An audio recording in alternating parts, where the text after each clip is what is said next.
Joseph Crudup here, and welcome to the Joseph Crudup Show. And I hope you had a great time. Hope you had a great week. And it's just absolutely terrific. So now, today we have a story, and I know it has been a lot for real, but man, I just had a best time in my life on Friday. Went to Charlie Wilson's concert. That was on Friday, right? It was actually in concert. You saw it on YouTube. You see it on YouTube. You check it out on YouTube. That's why I went to the concert on Friday. And I look at this. I look everything that going. I mean, we got Iyo Sky, we got Babyface, we got Casey, and then we got Charlie Wilson. It was a blast. We had a great time here tonight. I mean, we had a great time on Friday night. Friday night was special, absolutely special. And I had no part of that. I had all my family out there. Sean was there, Greg was there. That's my sister and my nephew and Sean's friend. We had a great time. We had a blast. So anyway, it's great. It's wonderful. I saw Charlie Wilson. I saw Babyface. I saw Edie DeBarge and Al DeBarge, and I saw and Casey. Charlie Wilson. Charlie Wilson is a great guy. I love that guy. Babyface is a great music, pop, great R&B music. Cena, I love that guy. It was a great blast. That's the first time I went to the concert on Friday night. I'm glad I'm back. Hopefully, I'm glad I'm going again next time. But now we're going to take a look back at what went down on Friday and on WrestlePalooza. I seen AJ Lee team up with Cena Punk to beat Seth Rollins and Becky Lynch. That was on WrestlePalooza. That was on the 20th. It was a new era on ESPN for the first time. WWE was on ESPN for the first time. That was on Saturday. And I'm glad. I'm happy they won. AJ Lee and CM Punk. Yes. And what about Brock Lesnar? Well, guess what? Brock Lesnar had beaten John Cena since SummerSlam in 2014 when he won the WWE World Heavyweight title, having held two titles. Man, it's not that. I mean, ain't that silly? And you got those John Cena's fans, those kids crying. I'm like, oh no, this shit, it wasn't happening. It wasn't happening so far so fast. Brock Lesnar doesn't know. He came back at SummerSlam. He came back at SummerSlam since his first appearance back in 2023 with a loss to Cody Rhodes, and then went on to F5 John Cena again. He went on F5 John Cena. Then went on to F5 John Cena on SmackDown when John Cena faces Sami Zayn for the Intercontinental title. And then he beat John Cena and won the match at WrestlePalooza. And this is what Brock Lesnar was about to do. Guess what? He finally he won. So that is a case. That is no doubt. That was no doubt that Brock Lesnar had beaten John Cena at WrestlePalooza. And then we had John Cena's kids crying. They are there in tears. Oh my God, what the heck? Oh, I shouldn't even watch that. I shouldn't even get that on ESPN app. That's supposed to be the best match ever between the two. We're going for this right now. Now, John Cena, since doing Brock Lesnar, having a Brock Lesnar match that was on last week, didn't seem like it wasn't too good for John Cena at all. He got 5 dates left, and until December the 13th in Washington D.C. on Saturday night's main event. So maybe I can watch it on November 6th, on December the 13th. Now it says this. I'm like, man, what the heck is going on? What is happening so far and what is happening so far so fast? It's just it's just gonna bring the tears to the eyes. So now it says this and it says that. But I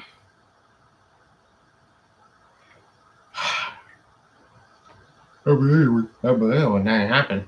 Yeah, getting some a little bit sleep for real. I mean, it turns. I mean, it might not turn into a nightmare so far. And we're gonna go for this right now. Now it says this: leaving aside the during the tournament twist back at Mark's elimination chamber, you know the one. John Cena's retirement tour has been a pretty predictable affair. When he was WWE's Hell Champion, Cena reigns supreme, beating the good guys one by one in a bid to ruin wrestling. Since returning to his natural babyface chapter, Cena has been WWE's top crowd pleaser, earning a tearful ovations from the fans and giving a much deserved hiding to Paul Logan Paul. So far, so predictable. Then on Saturday night's WrestlePalooza, the Cena retirement one finally got the twist we've been waiting for. The result of WWE's goal being put down for the third recount by a victorious Brock Lesnar. Here we had seen it coming. Going into WrestlePalooza, Cena had been a narrow favorite. Once he appeared at that point of the wimp, accompanied by several dozen smiling children, all over them performing that you can't see me closer. The odds look to have shifted literally in his favor. This time around, through the sentimental stuff was a winning hauling. After scoring a nil pinfall from the Switchers of altitude adjustment, a move which Michael Cole reminded us on his previous name, the FU, to Brock Lesnar. Cena began victim to the similar outlast early as Lesnar unleashed a percussive advice. This time, it was enough to score the win. At just 8 minutes long, Cena vs. Lesnar wasn't any masterclass, but what better way to inject fresh tastes into the Cena retirement run? Just when you thought the story was done and thus the 17-time world champion has a new mission to avenge last night's defeat and conquer his own personal right well. That's all very exciting going into the final two PLEs of Cena's career, but it still begs the question of why it took WWE so long to play this particular card for Cena, which was surely sitting in plain sight for the past 9 months or so. After all, it was only 2 years ago that Cena gave one of the spotlight, with Cena set to face Solo Sikoa at Crown Jewel 2023. The former champ reflecting on his unfortunate run of singles defeats. He lost to Austin Theory just 6 months earlier. Don't forget, with a heartfelt promo that struck a chord with the crowd. When the audience responded in the best way possible, that most covered chant of "You still got it" Cena stopped them in their tracks with a simple question: "What if I don't?" With just 4 words, Cena summed up exactly how they should have broken this heel tour. Made the whole thing about the failure champion having to rediscover his inner confidence in order to overcome adversity. Sure, it might be the plot of every direction sports movie, and it's this, but there's a reason for that because it works. So now, as I just saying this right now, what can happen if Cena face AJ Styles, right? The Crown Jewel in Australia comes on October the 10th. Well, October 11th. I'm sorry about that. October 11th in Australia. You have to watch it. John Cena versus AJ Styles. That could be my pencil. Hopefully. So now what would John Cena can do? He has 5 days left. He got 2 PPLEs coming. First Crown Jewel and Survivor Series, 2 Wars, 2 Wall events, and then Saturday night's main event. Because John Cena will be the guy that you ever face with, is for sure. And don't get me wrong, I'm just say watch WWE Crown Jewel. Remember, seeing John Cena is still here. He's still here. For real. He is still here. Stepping in full court, they won the WWE Women's World Championship. Now let's see what has been. It's like now it has been. He beat Iyo Sky. Now Iyo Sky they lost to Stephanie Volkov. As Stephanie did won the WWE Women's World Championship. And Iyo Sky's gonna be very proud of herself. She's gonna be very proud of herself for real. We get that in a minute. So he's got a lot of ways to get for. The WWE fans and WWE superstars, Charlotte Flair and Stephanie McMahon, had congratulated Stephanie in full court. And that was it. So congratulations to Stephanie. And I'm very proud of Iyo Sky. But what I just saw last night was a shocking turn for real. A very shocking turn. I can't even believe it. Nat says this now. What can I say? Here's what went down. Here's what I talked about went down. Nat says this. Iyo Sky broke down in tears backstage after Asuka attacked her on WWE Raw. Asuka reached her breaking point on WWE Raw following her loss against Rhea Ripley. The Enterprise of Tomorrow, the Empress of Tomorrow, unleashing her green mist on Rhea Ripley and ordering to relocating Cena to attack, as both women brutally assault the former women's world champion.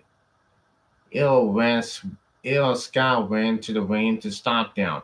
Asuka paused and she even pretended to make peace, hugging Sky for a moment, but suddenly she hit Sky with a spinning back fist when Cena looked on, clearly torn.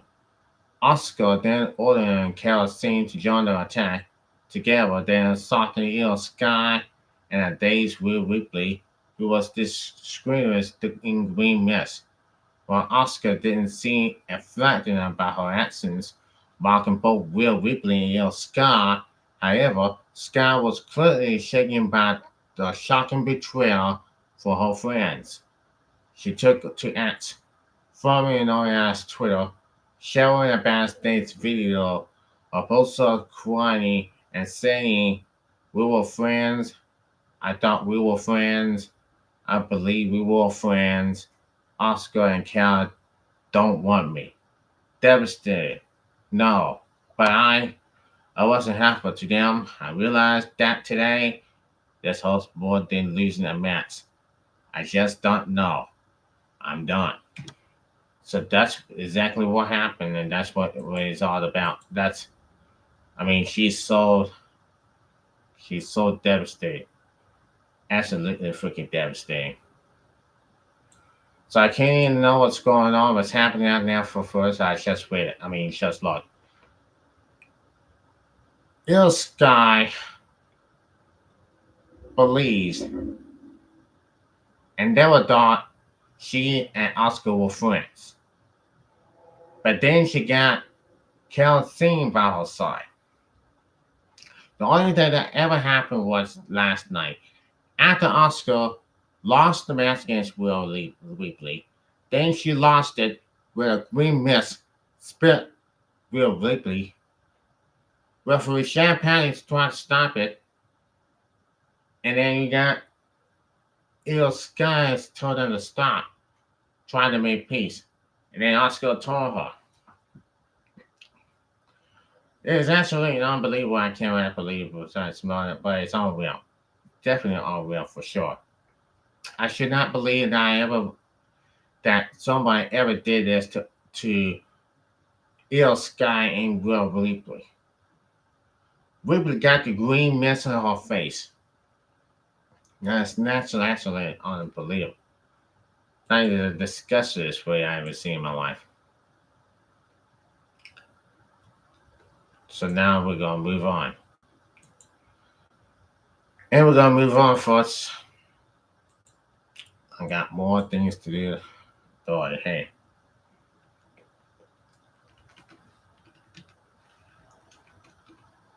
And look, I can't even watch wrestling, but I did watch wrestling a little bit. I couldn't even get the WWE app.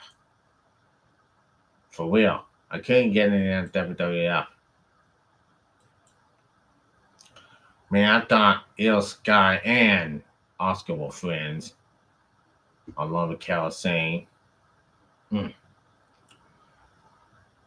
now, yeah, I can't even really know. Thanks for that. Like, it's just a shocking thing I ever seen in my life. So, anyway, boy, oh boy. Now, let's go move on. WWE Triple H announced today that John Cena will face AJ Styles at Crown Jewel in Perth, Australia on October 11th in one of the final matches of Cena's career. Cena has only a handful of appearances remaining on his WWE retirement tour, and he made it clear Tuesday that he wants one of his final matches to be against one of his greatest rivals. On Monday, shortly before the start of WWE Raw, Cena took to X and post Cena vs. Styles thoughts. Not surprisingly, the idea of Cena vs. AJ Styles won the last time in general, a ton of positive feedback from fans, which promoted Cena to following out Tuesday. Cena noted that while he does not choose his opponents, he takes pride in listening to the fans, so he appealed to Styles and Triple H, seemingly in hopes of making the match happen. It wasn't long before Styles responded with the phenomenal one, expressing interest in doing the match as well. At WrestlePalooza this past weekend, Cena faced Brock Lesnar in what was larger a one-sided match, completing his first WWE bout in 2 years. Lesnar dominated one in the gate before Cena marching a bit of a comeback. However, the Beast Intercontinental stopped him in his tracks and beat Cena by pinfall after hitting him several times with an F5. The social media reaction from fans to the Cena vs. Lesnar match seemed primarily negative due both to the desire to see Cena win in the face and the fact that the match played out like many of the matches Cena and Lesnar had against each other in the past. It is believed that Cena's only remaining dates are Crown Jewel, that's mine, 2 episodes of Raw in November, Survivor Series, and Saturday Night's main event in December, the latter of which will be the winner for his final match. There was perhaps some doubts among fans that the last match was a waste of one of Cena's last matches, but WWE can quickly build some goodwill with the fans by giving the Cena vs. Styles, which is arguably the most requested match of Cena's farewell tour. From 2016 to 2018, Cena and Styles have 4 television singles matches against each other, and they were widely regarded as some of the best matches of Cena's career. Styles beat Cena at Money in the Bank 2016, followed by Styles winning again at SummerSlam 2016. However, Cena scored the victory at Royal Rumble 2017 And on the farewell 28, 27, 2028, or 2018 episode of SmackDown.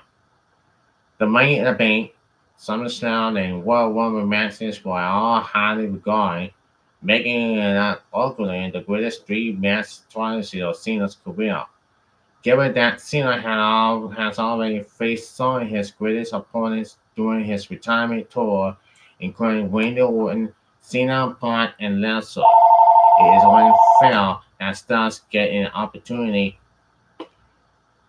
as well. With no other opposite opponent lined up for Crown Jewel on October 11th, it is the ideal setting for him to face Styles one final time. So it will happen at Crown Jewel, and that's for sure. Cena versus Styles. This is it. This is the final match of this on his John Cena's career. And maybe John AJ Styles' final match in his career for him versus John Cena. One final time. It's gonna be absolutely unbelievable, and I cannot even wait. John Cena versus AJ Styles, WWE Crown Jewel, will be Saturday, October 11th on ESPN, start at 8 a.m. Sports watch it. Now, as you always know, and you know the news about that was last last Saturday.